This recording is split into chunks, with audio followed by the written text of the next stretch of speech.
Okay, nakikingon si Marcos din eh. Para ni sa Duterte, hindi ninyo pagmamayari ang Pilipinas.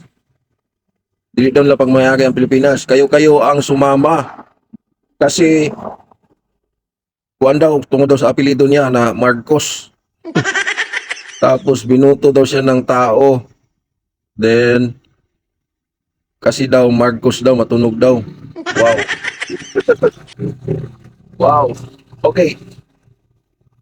BBM, tama ka naman, binuto ka ng taong bayan upang mapatunayan mo na mali yung paratang ng taong bayan noon sa panahon ng iyong ama na si Marcos Sr. na magnanakaw ang ama mo. So, binuto ka namin at ang gusto namin is ipakita mo at patunayan mo na mali yung paratang ng nag-People's Power dati na magnanakaw ang inyong pamilya. Isa yun sa mga dahilan bakit ka namin binuto. At pangalawa, binuto ka namin dahil kasama mo si BP Sara. At naniwala kami na i-continue mo ang nasimula ni Tatay Digong. Yun yung dahilan kung bakit ka binuto ng taong bayan.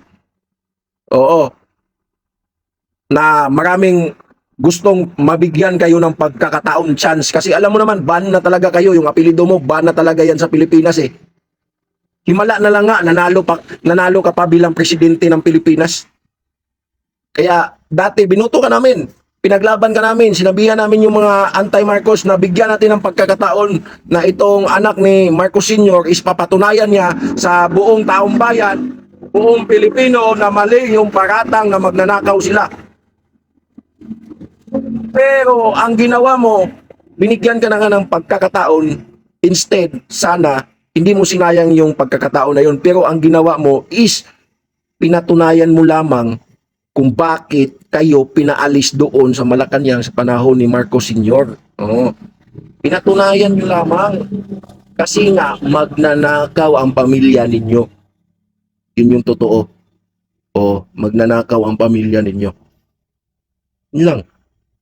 Ela desce, ela sobe, no baile é pressão.